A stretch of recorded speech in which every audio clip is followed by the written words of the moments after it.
আসসালামু আলাইকুম রহমতুল্লাহি ওবরকাতুহু। সম্মানিত দর্শক, আজকে যে শিরোনামটি ব্যবহার করেছি এটি কোনো নির্দিষ্ট কালকে উল্লেখ করে নয়, মানে এই বর্তমান কাল নয় কিংবা কোনো অতীত কাল নয় কিংবা কোনো ভবিষ্যৎ কালও নয়। এটি হলো ক্ষমতার পালা পরিবর্তন হলে কী কী লক্ষণ ফুটে ওঠে, প্রকৃতিতে যখন পরিবর্তন আসে। কোনো একটা ক্ষমতাধর সাম্রাজ্য, পরিবার কিংবা ধরুন কোনো একটি প্রতিষ্ঠান, সেটি যখন ধ্বংসের দ্বার প্রান্তে চলে যায়, এক পক্ষের পতন ঘটে, অন্য পক্ষের উত্থান হয়। ঠিক ওই সময়টাতে যে একটা প্রাকৃতিক অবস্থা বিরাজ করে সমাজে, দেশে, সংসারে, রাজ্যে, ঠিক সেই কারণগুলো যদি আপনি বুঝতে পারেন, তাহলে আপনি বুঝতে পারবেন যে আপনার দেশের বা আপনার সমাজের বা আপনার পরিবারের গণেশ উল্টে যাচ্ছে কিনা। আবার প্রকৃতিতে এমন সব ঘটনাগুলো ঘটে, যে ঘটনাগুলো দেখলে আপনি বুঝতে পারবেন যে আমাদের জাতীয় উত্থান, শ্রেষ্ঠত্ব এবং আমাদের জাতীয় উন্নতি, এগুলো চরম পর্যায়ে পৌঁছে যাবে। সব মিলিয়ে এই প্রাকৃতিক বিষয়গুলো আলোচনা করব, যাতে করে আপনি নিজেই বুঝতে পারবেন যে বর্তমান যে সময়, চলমান যে সময়, এই সময়টি যারা এখন বিএনপিতে সরকার চালাচ্ছে তাদের জন্য উপযুক্ত কিনা। আপনি বুঝতে পারবেন যে তারা দীর্ঘমেয়াদে কতদিন ক্ষমতায় থাকতে পারবেন, অথবা খুব দ্রুত তাদের যে ক্ষমতার যে ধারাবাহিকতা, এই জায়গাতে বিচ্ছেদ হবে কিনা। গণেশ উল্টে যাওয়া। গণেশ হিন্দুদের একটা দেবতা। এটার পেছনে একটা এই যে প্রবাদ প্রবচনের প্রতিটি প্রবাদ এবং প্রবচন বাংলাদেশে যেগুলো আছে, এগুলোর পেছনে একটা লং হিস্ট্রি আছে। এত হিস্ট্রি, এগুলো বলতে গেলে আপনাদের ভালো লাগবে না। যেমন আমরা একটা সাধারণ শব্দ যদি বলি, ধুরন্ধর। আপনি ধুরন্ধর কেন, কিভাবে এলো, এই কথা যদি আমি বলতে যাই, আমি অন্ততপক্ষে অ্যাটলিস্ট ১ ঘন্টা বলতে পারবো। আমরা বলি যে এই লোকটি একটি জঘন্য। এই জঘন্য শব্দটি কোথা থেকে এলো?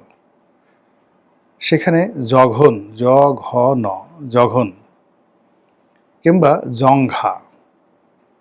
তো জঙ্ঘা, জঘন্য এবং জঘন, এর সঙ্গে আমরা যে একজন ব্যক্তিকে বলি এই লোকটি একটি জঘন্য মানুষ, এটার সম্পর্কটা কি? তো এই ক্ষেত্রে এরকম যেমন প্রতিটি শব্দেরই অসংখ্য ব্যাখ্যা রয়েছে, তদ্রূপ এই গণেশ উল্টানোরও ব্যাখ্যা রয়েছে, যেটির একেবারে সহজ সরল বাংলা হলো, আপনি ক্ষমতায় আছেন, সেই ক্ষমতার যে চেয়ারটি এটি উল্টে গেছে। আপনি একটা ভালো ব্যবসা বাণিজ্য করছেন, ব্যবসার যে অপরচুনিটিসগুলো আছে সেগুলো বন্ধ হয়ে গেছে। আপনি একটু পরেই ফকির হয়ে যাবেন, দেউলিয়া হয়ে যাবেন। আপনার সংসার যাত্রা বা সংসারে যে শান্তি, এটি বিনষ্ট হবে। এই জিনিসগুলো যখন কম্বাইন্ডলি, সামগ্রিকভাবে মানুষ বাগধারার মতো করে বুঝাতে চায়, ঠিক সেই সময়টাতে এই গণেশ উল্টে যাচ্ছে, গণেশ উল্টে গেছে বা গণেশ কবে উল্টাবে, এই শব্দগুলো ব্যবহার করা হয়। আমাদের এই আজকের ভিডিওতে আমরা বলার চেষ্টা করব রাজনীতির যে গণেশ, আমাদের সেই যে রাজনীতির গণেশ, এটা উল্টে গেছে কিনা। ২ নম্বর হলো যে আমাদের ক্ষমতার গণেশ, এটা উল্টে যাবে কিনা। ৩ নম্বর হলো আমাদের যে চিন্তা এবং চেতনার যে গণেশ, এই চিন্তা চেতনার গণেশগুলো উল্টে যাচ্ছে কিনা বা গেছে কিনা। প্রথম চিন্তা থেকে আসি, কেন মানুষের মধ্যে প্রথম যেটা আসে সেটা হলো চিন্তা আসে, তারপরে চিন্তা থেকে মানুষের বুদ্ধি আসে, বুদ্ধি থেকে মানুষের কর্ম আসে, কর্ম থেকে মানুষের ফলাফল আসে। কাজেই এই চিন্তা থেকে বলি, চিন্তার গণেশ উল্টে গেছে কিনা। ইয়েস, আমাদের চিন্তার গণেশ উল্টে গেছে। কখন থেকে উল্টে গেছে? ডক্টর মোহাম্মদ ইউনূসের জমানার প্রথম ৩ মাস পরে আমাদের চিন্তার গণেশ উল্টে গেছে। আমরা এনসিপি সম্পর্কে, তারপর বিএনপি সম্পর্কে, জামাত সম্পর্কে, ডক্টর মোহাম্মদ ইউনূস সম্পর্কে, আমেরিকা সম্পর্কে যে সকল চিন্তা করতাম, যে সকল ইতিবাচক ভাবনা ছিল, সেই প্রায় সব কিছু উল্টে গেছে এবং এটি ক্রমশ ওলটপালট হচ্ছে, স্থির থাকছে না। গত 2 বছরে আমাদের এই চিন্তার যে গণেশ, এই চিন্তার গণেশ অন্তত 2 বছরে প্রতি মাসে 30 বার করে হলে 24 × 30,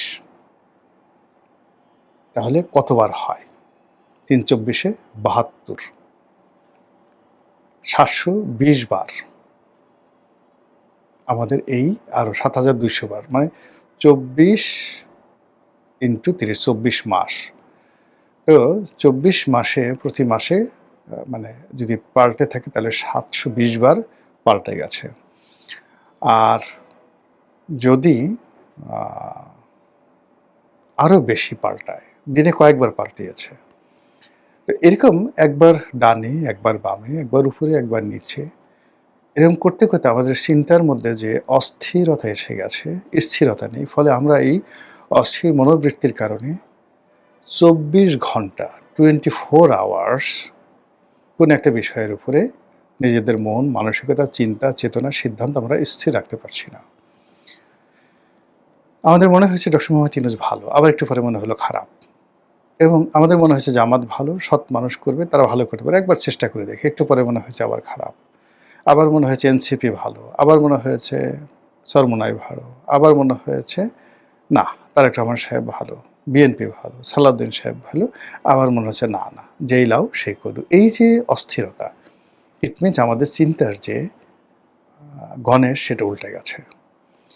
অন্যদিকে যদি আপনি রিভার্স ধরেন, যারা আমাদেরকে 17 বছর শাসন করেছে, আওয়ামী লীগ খুব খারাপ, শেখ হাসিনা খুব খারাপ, দেশে টাকা পাচার করেছে, এই বিষয়গুলো খুব জনপ্রিয় ছিল। আওয়ামী লীগের সব লোককে ধরতে হবে, মারতে হবে, এদের মালামালগুলো নিতে হবে, লোকজন কিচ্ছু বলবে না, এটা ছিল। কিন্তু উইদিন 3 মাস, অর্থাৎ 2024 সনের জুলাই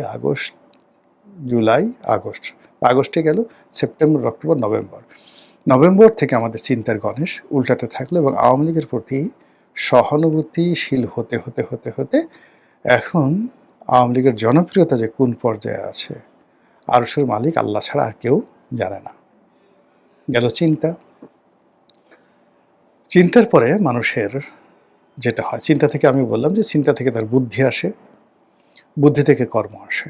তো আমাদের এই চিন্তার জগতে আনপ্রেডিক্টেবল চিন্তার কারণে আমাদের যে কোনো কর্ম, সেই কর্মের ধারাবাহিকতা আমরা গত 2 বছরে রাখতে পারিনি। আমরা 2 বছরে ব্যক্তিগতভাবে কোনো দোকান দেইনি, কোনো ব্যাপক হারে আমাদের জনগণ চাকরি পায়নি, বিদেশে যায়নি, শিল্প কলকারখানা করেনি, বাড়ি গড়েনি, গাড়ি করেনি, মানে গাড়ি কিনেনি, এমনকি বিয়ে থাও অন্য সময় যা করে তার চেয়ে কম হয়েছে। এমনকি যদি এই 2 বছরে আপনি দেখেন আমাদের যে বার্থ রেট, মানে সন্তান উৎপাদনের ক্ষমতা, এটা অর্ধেকে নেমে এসেছে। বোঝার চেষ্টা করুন তাহলে আমাদের চিন্তার কারণে, আনপ্রেডিক্টেবল চিন্তার কারণে আমাদের যে দৈনন্দিন জীবনের যে কর্ম, সেই উৎপাদন, তারপরে শেষে আমাদের ঘুম, খাওয়া দাওয়া যা কিছু রয়েছে, সব কিছুর গণেশ উল্টে গেছে। আমরা সর্পিল গতিতে এগোচ্ছি, ডানে তাকাচ্ছি, বামে তাকাচ্ছি, স্থির হয়ে একটি নির্দিষ্ট গন্তব্যের দিকে যেতে পারছি না। ফলে সব কিছু এলোমেলো হয়ে গেছে। এরপর আসুন আমাদের স্বপ্ন। এই মুহূর্তে আমাদের কোনো স্বপ্ন নেই, স্বপ্নের গণেশ উল্টে গেছে।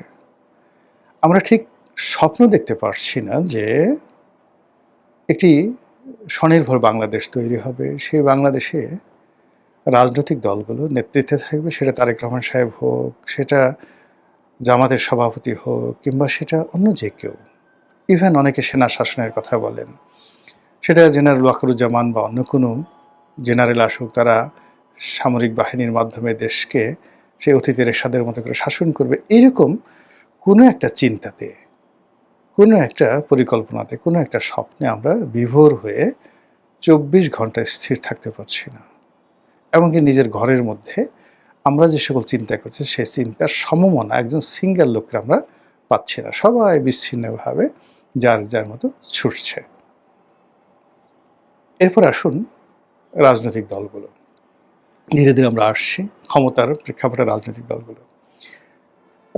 দলগুলো অনেকটা ধরুন, আপনি কি বলবো, আপনি একটা চৌবাচ্চার মধ্যে ছিলেন, বিশাল একটা চৌবাচ্চা বা একটা পুকুরের মধ্যে ছিলেন।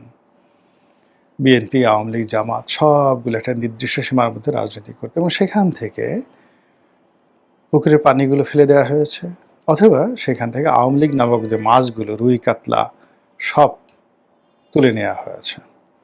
রুই কাতলা, বোয়াল, পাঙ্গাস সব তুলে নেওয়া হয়েছে, কালীবাউস, শোল, গজার যা যা আছে।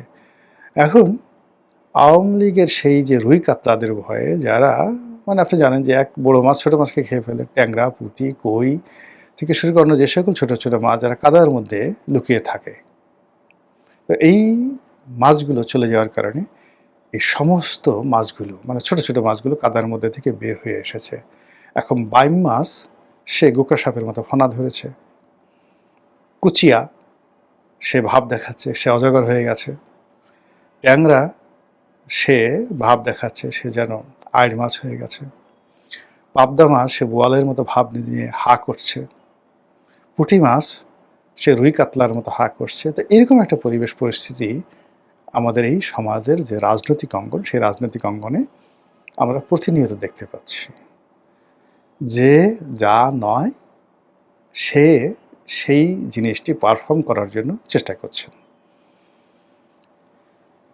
এরপর যেটি হচ্ছে সেটি হলো মানুষের মনোজগতে শ্রদ্ধা জাগানোর জন্যে যে একটা ন্যাচারাল লিডারশিপ কোয়ালিটি লাগে, এই ন্যাচারাল লিডারশিপ কোয়ালিটি আমরা এখন কারোর মধ্যে দেখতে পাচ্ছি না।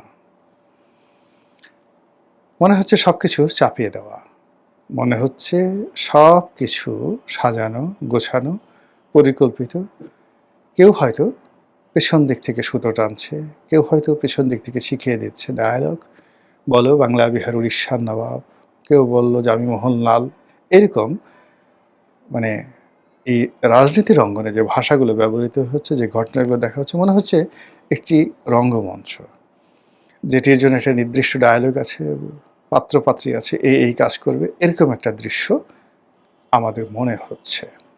আর এই মনে থাকার ফলে আমাদের যা হয়, সারা রাত জেগে আমরা যাত্রা গান দেখি, নাটক দেখি, সিনেমা দেখি, আর ওখান থেকে বের হয়ে আসার পর মুহূর্তের মধ্যে আমরা ভুলে যাই এবং আমরা আমাদের জীবনযুদ্ধে ঝাঁপিয়ে পড়ি।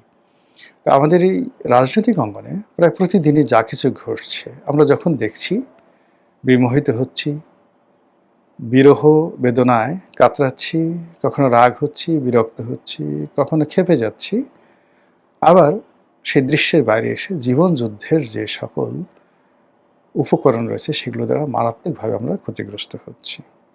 এই হলো রাজনৈতিক অঙ্গন। ক্ষমতার একটা সার্বভৌমত্ব থাকে, ক্ষমতার একটা প্রাকৃতিক বৈশিষ্ট্য থাকে।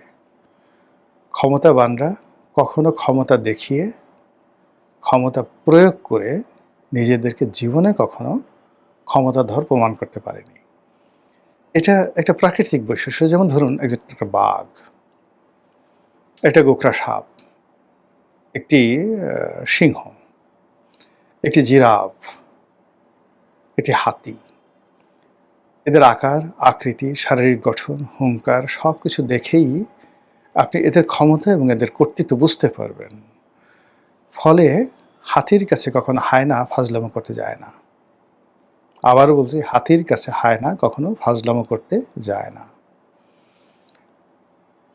বাঘের কাছে কুকুর, বন্য কুকুর বা অন্য কেউ কখনো দোস্তি করতে যায় না। জেব্রার পায়ের কাছে, ধারের কাছে কখন অন্য কোনো প্রাণী যায় না। পৃথিবীর সবচেয়ে শক্তিশালী লাথি জেব্রা দিতে পারে। এভাবে প্রতিটি ক্ষমতা, প্রকৃতির প্রতিটি ক্ষমতা আল্লাহ রাব্বুল আলামিন এমনভাবে তার সৃষ্টির মধ্যে ঢুকিয়ে দিয়েছেন, এটা কেউ কখনো প্রদর্শন করে না। কোনোদিন নেপোলিয়ন বোনাপার্ট বলেনি যে আমি নেপোলিয়ন বোনাপার্ট, আমি জুলিয়াস সিজার, আমি সেই কি কি বলবো, আলেকজান্ডার দ্য গ্রেট, আমাকে মান্য করো, ভয় করো। তারা যেখানে এসেছে সুনামির মতো এসেছে, তারা যেখানে গিয়েছে তছনছ করে দিয়েছে। তাদের উপস্থিতি, তারা আসবে, এই বাতাস বলে দিয়েছে যে চেঙ্গিস খান আসছে, হালাকু খান আসছে, পৃথিবী কম্পন তৈরি হয়েছে। কিন্তু আপনি শাহেনশাহ আকবর, মাদ্দাজিল্লুহুল আলী, টিডিক্কার বাবা হজরত তেনামিয়া এখন আপনাদের মধ্যে তশরিফ আনবেন, তালিয়া বাজাও, এইভাবে বলে কয়ে দেখিয়ে সানাই নহবতবাজি আপনি কাউকে নেতা বানাতে পারবেন না। নেতাকে দেখলেই আপনার মনে হবে যে এই এক অপূর্ব মানুষ। খুব ছোট, খালি গায়ে ঘুরে মহাত্মা গান্ধী, খুব ছোট, সাধারণ ভাষায় চলে জওহরলাল নেহেরু, কিংবা বঙ্গবন্ধু নেতাজি সুভাষচন্দ্র বোস, কিংবা ধরুন ইয়াসির আরাফাত অথবা নেলসন ম্যান্ডেলা। কোনো বক্তব্য দেওয়ার দরকার নেই, কোথাও গিয়ে দাঁড়ানোর সঙ্গে সঙ্গে মনে হবে নেতা এসেছেন, নেতা আছেন, নেতা থাকবেন, এবং তার দিকে তাকিয়ে আমাদের জীবন চলবে। বর্তমান যে কাল, এরকম কয়জনকে দেখতে পেয়েছেন? কাকে দেখে মনে হয় আপনার বান্ধব? কাকে দেখে মনে হয় সে আপনার কথাগুলো বলছে? কাকে দেখে মনে হয় আপনার আপন? যদি সেটি থাকে ভালো, আর যদি না থাকে তাহলে এই যে রাজনীতির যে পদ এবং পদবিগুলোতে যাদেরকে দেখছেন, এটি স্থায়ী নয়, এটি আনপ্রেডিক্টেবল, এটি পরিবর্তনশীল, এবং এত দ্রুত পরিবর্তনশীল যে ক্ষেত্রে আপনি যদি হঠাৎ করে একদিন বললেন বা একদিন দেখেন গণেশ উল্টে গেছে, ঘুম থেকে উঠে দেখেন নতুন একটা পৃথিবী। এটি আশ্চর্য হওয়ার কিছু নাই। এর কারণ হলো সবকিছুই ব্যাকরণ মতো চলছে এবং চলবে। মহান আল্লাহ আমাদের সবাইকে হেদায়েত দান করুন এবং হেফাজত করুন। আসসালামু আলাইকুম ওয়া রাহমাতুল্লাহ।